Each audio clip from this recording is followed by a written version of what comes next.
You're listening to Skeptoid. I'm Brian Dunning from Skeptoid.com. Student questions, energy shots, and sunscreen. Although I ran, I've again been caught by students from around the world and peppered with questions about what's science and what's silly. Today's classroom asks about the usefulness of those popular caffeinated energy shots, the various internet myths about sunscreen products, the meaning of the word information when thermodynamics are invoked to prove creationism, companies that claim to offer the secrets of suppressed miracle cures for cancer, and whether drinking hot water from the tap is as risky as some rumors say it is. Let's get started with energy shots from a young man in Southern California. Hi, Mr. Dunning. What's your take on those 5-hour energy shots and how they affect the users after the supposedly energetic 5-hour periods? Despite the manufacturer's claims, the only active ingredient in such energy drinks is caffeine. Caffeine is a psychoactive stimulant. It does not provide your body with energy fuel like food does. Instead, it temporarily reduces drowsiness and increases your alertness. Anxiety is a primary side effect, and it's this that gives us the feeling of jumpiness.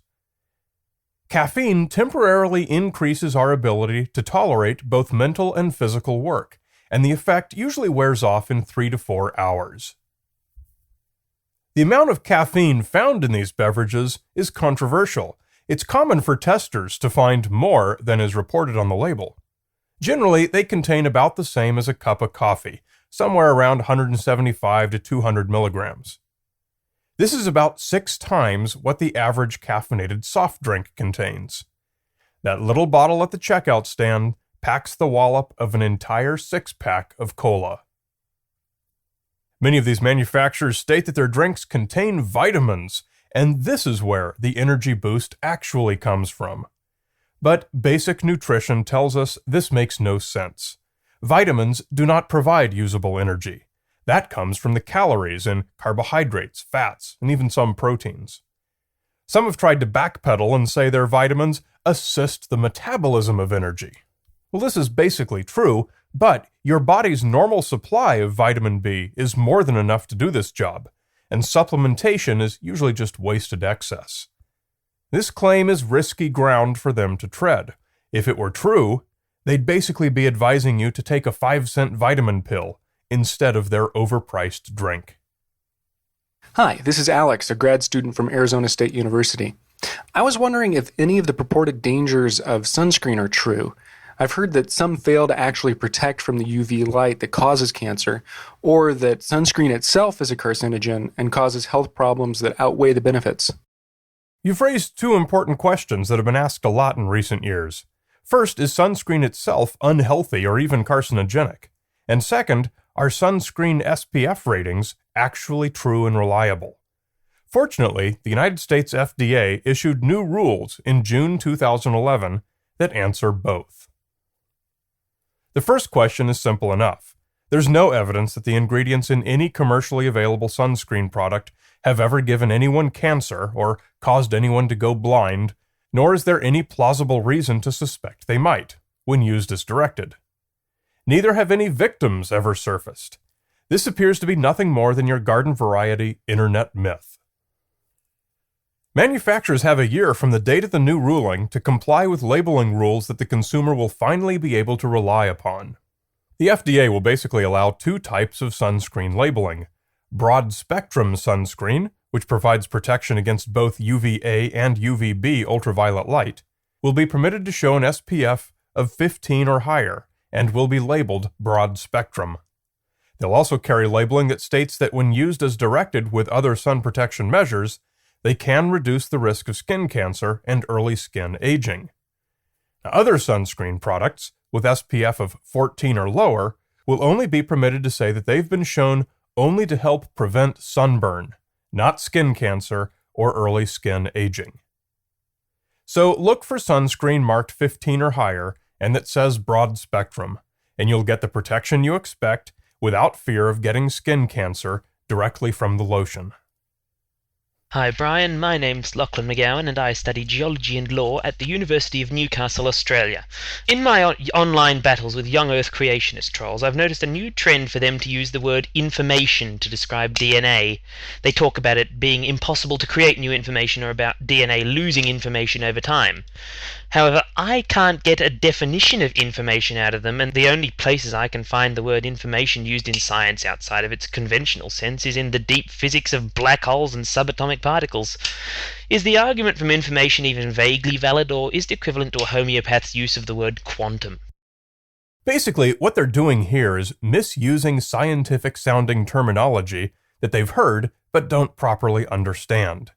So to answer your final question, yes, it's exactly like New Agers throwing around the term quantum as if the word is an explanation supporting whatever they feel like claiming. Classical information, like words printed in a book or the arrangement of proteins in DNA, can easily be created and destroyed all day long. One famous example is writing a book to create information, then burning it to destroy it.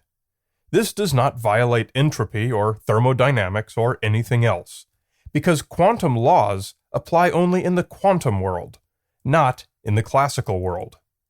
Information in that sense refers to the quantum state of particles, which is not changed at all when a book is written or burned, or when a baby is conceived, then dies and decomposes. So the reason you can't get a definition of information out of them is that they have no idea what kind of information the laws of thermodynamics refer to. Their claimed paradox of DNA losing information over time is exactly analogous to taking their Bible and occasionally tearing a page out of it. There's no reason you can't do this, and doing so proves nothing. The quantum state of the particles in amino acids is not changed by the degradation of DNA, and the quantum state of particles in the discarded Bible pages is not lost either. Hi Brian, this is Michelle from Sydney, Australia. I'd like to know if you're aware of the group called Health Sciences Institute of Baltimore. They help themselves to my mother's bank account to the tune of about $80 a year. I think, and for this fee, they share with her a monthly email about secret discoveries, such as a secret cure for cancer, which they say comes from the Amazonian tree called graviola. I want to hear what you have to say about this and their many other exposés of real but secret health cures. Thanks, Brian. Quack miracle health cures have always been, and will probably always continue to be, just about the most marketable products on the planet. 150 years ago, street corner Victorian pitchmen sold snake oil, and the promise of miracles was so perfect then that it hasn't had to be updated in any meaningful way. Throughout their history, the pitches for these cons have had three basic points. 1. Make up or read about virtually any substance and call it a miracle cure for any condition you want. 2. Give a testimonial from someone, real or invented makes no difference. 3.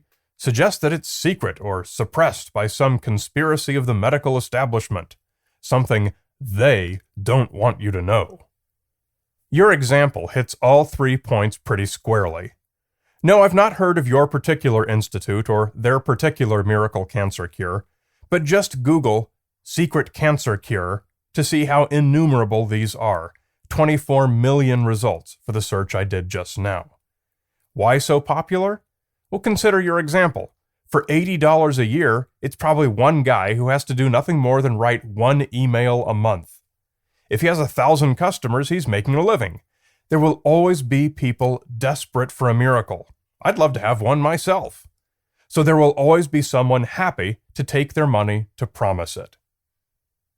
Hi Brian, my name's Scott from the University of Melbourne. I've been brought up to think that I shouldn't drink hot water from the tap. Can I please get your thoughts on this? This is an interesting case because the reasons for it are sound, and there is actually a risk. But the reality is that the risk is probably negligible. Tap water is not pure water, obviously. Even the cleanest and safest contains contaminants, chemical, mineral, and organic. Hot water dissolves contaminants more quickly than does cold water. The hot water pipes in your home, those between the water heater and your tap, are probably more corroded than the cold water pipes. Those corroded minerals, including lead from solder, end up in your glass when you fill it with hot tap water. But consider the actual risk. Imagine a pile of all those corroded minerals on your desk after 20 years. It's probably not a very big pile, perhaps the size of a grapefruit or melon as a rough estimate. Consider that nearly all of it went through the bathtub, shower drain, dishwasher, or clothes washing machines. The tiny percentage of that total that went into your coffee mug, over 20 years, can probably be scooped up on your fingernail. That's it. It pales in comparison to what everyone gets environmentally just by existing on Earth. So is it a real risk? Yes. Should you drink hot water from the tap? Not if you have an alternative. Do you need to worry about it? Probably not. Now, infection by Legionella bacteria is another risk that's been discussed. Legionella can cause a potentially fatal infection. However, Legionella grows best in warm water, below 140 degrees, and most home hot water heaters are set to higher, which will kill it. In addition, the infection is transmitted by breathing in water vapor, not by drinking. So if you're going to catch Legionnaire's disease at home, it'll be in the shower, not from drinking a glass of hot tap water.